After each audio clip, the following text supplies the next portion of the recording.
هنعرف الفرق بين الشوط الاول والشوط الثاني معنا الكابتن حسن شحاته على الهاتف. كابتن حسن، الف مبروك الحصول على 3 نقاط، اعتقد ان هو فوز معنوي كبير بعد فتره توقف دامت اكثر من 30 يوم. الف مبروك على الاداء يعني، لكن اداء نادي الزمالك اختلف بين الشوط الاول والشوط الثاني، نعرف راي حضرتك.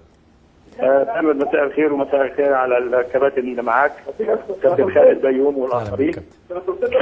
يعني احنا الحمد لله، انا بقول الحمد لله النهارده بعد التوقف، والتوقف اصل التوقف لما بدا كنا احنا مغلوبين من الشرطه، فطبعا التوقف كان بالنسبه لنا صعب جدا، فالمباراه اللي بعد التوقف ما ينتهي بتبقى اصعب يعني. وبعدين مع تيم برضه انا بعتبر تيم كبير زي المقاولين العرب، اولاد صغيرين، اعمار السنيه كلها صغيره، وبالتالي لعيبه جيدين وفي نفس الوقت جريين، معاهم جهاز كابتن محمد رضوان يعني. فعشان كده المباراه بالنسبه لنا كانت صعبه بعد ما انتهى التوقف وبعد خسارتنا من فريق الشرطه. تباين الاداء كابتن حسن ما بين الشوط الاول والشوط الثاني، يعني لماذا هذا التباين في الاداء؟ طبعا لان احنا الشوط الاول من غير حاجه هم تقهقروا بعد ما جبنا الجون، وبالتالي برضه كانوا هم استحوذوا على الكوره كفريق المقاولين العرب، وبالتالي جابوا هدف التعادل. وده كان الكلام بيني وبين اللعيبه في الاول خالص، قلت لهم لو انتوا اعطيتوهم الفرصه ان هم يبقوا ليدنج عليكم، لعيبه المقاولين العرب بيلعبوا كوره حلوه قوي، بيلعبوا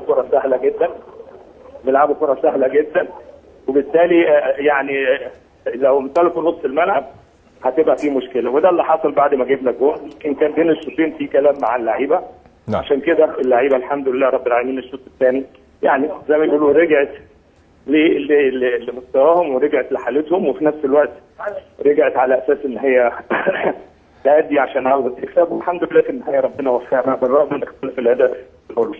كابتن حسن مش هطول عليك، انا عارف ان عندك برد والف سلامه عليك. يعني نزول قطه مكان شيكابالا، يعني ده انذار شديد اللهجه لبعض اللاعبين المتمردين في نادي الزمالك، ولا بتحب تديله ثقه يعني، خاصه نادي الزمالك كان متفوق بهدفين مقابل هدف واحد؟ لا، هو مش انذار يا كابتن تامر، هو ده بندي للاعبتنا ثقه ان هم بيجتهدوا واللي عاوزين يبقوا موجودين من ضمن ال 11 وبيأدوا اداء كويس، وده اللي احنا بنقول عليه ان هم ان شاء الله بنحاول ندي ثقه لكل اللاعبين اللي موجودين معانا، واللي هم بيجتهدوا في التمارين، واللي عاوزين يتواجدوا من ضمن ال 11 مش من ضمن ال 15. فتح الله على الدكه يا كابتن، يعني طبعا دي وجهه نظرك، لكن نعرف فكر الكابتن حسن شحاته.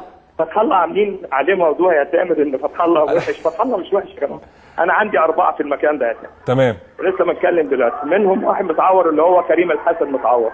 تمام. فانا عندي 3، فانا بحاول بقدر الامكان بشوف الاثنين اللي ممكن يكونوا منسجمين اكتر مع بعض. نعم. واللي هم بدنيا احسن واللي هم فنيا احسن. نعم. ده مش عيب، هو ده مش عيب يا جماعه. اكيد مش عيب.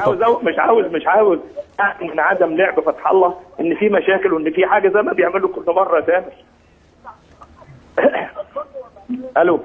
نعم، معاك يا كابتن حسن، مع حضرتك. فانا مش عاوز ان عدم لعب فتح الله النهارده يبقى في مشكله مع فتح الله، او فتح الله وحش، او فتح الله سبب خساره، او فتح الله سبب الاخطاء. لا لا لا لا لا يا جماعه، احنا تيم وورك، بنلعب تيم وورك.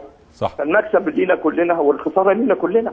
نعم. عمرنا ابدا ما حملنا لاعب ولا حارس مرمى ولا مدرب من المدربين بسبب خساره او بسبب مكسب، احنا تيم وورك. المكسب لينا جميعا والخساره لينا جميعا. السؤال الاخير كابتن حسن، يعني عشان ما اطولش على حضرتك، يعني كنت ترددت بعض الاقاويل لكابتن حسن شحاته لو ما تمتش الامور الماليه في نادي الزمالك او خلصت الامور الماليه كابتن حسن هيرحل عن نادي الزمالك. بص، ده وضع. بص انا مش عامل زعل يا تامر حبيبي من الموضوع ده عشان ما يقولوش ان حسن شحاته فارد دراع. ده وضع طبيعي يا تامر، يعني وضع طبيعي ان انا النهارده في 2 لعيبه قدموا شكوى كويس. نعم. بالرغم ان هم رجعوا، انا مش منتظر ان في لعيبه ثانيه تروح تقدم شكوى، او في لعيبه ثانيه ما تجيش التمرين، او في لعيبه ثالثه ويبقى عندهم حق. خد بالك يعني. طبعا. يعني اللعيبه اللي موجوده الحمد لله صابرين، لانهم بيحبوا ناديهم وبيحبوا جماهيرهم، وبالتالي صابرين. ليه؟ لان هم حددوا لهم ميعاد على اساس الاسبوع ده ان شاء الله تبقى كل حاجه كويسه. ان شاء الله. مش بسبب بقى وجود مجلس الاداره الثاني هيجي او المجلس ده هيمشي، لكن ان شاء الله الرعاة او الامور الماديه خلال الاسبوع ده هتبقى كويسه، وكل واحد هياخد استحقاقات. لكن لو ما خدوهاش وبداوا كل واحد ورا الثاني يفلفص من الفرقه، طب انا هقعد اعمل ايه؟ طبعا صحيح. يعني عندك حق. يعني انا النهارده مش زي ما يقولوا فرد الدراع، انا اقعد اعمل ايه؟ لكن مش هيبقى عندي تيم، او مش هيبقى عندي لعيبه، او هيبقى عندي تيم ناقص، او هيبقى عندي لعيبه بتفكر في مشاكلها اكتر ما بتفكر دي في الفوز او اللعب بشكل كويس للناس الزمالك. اكيد.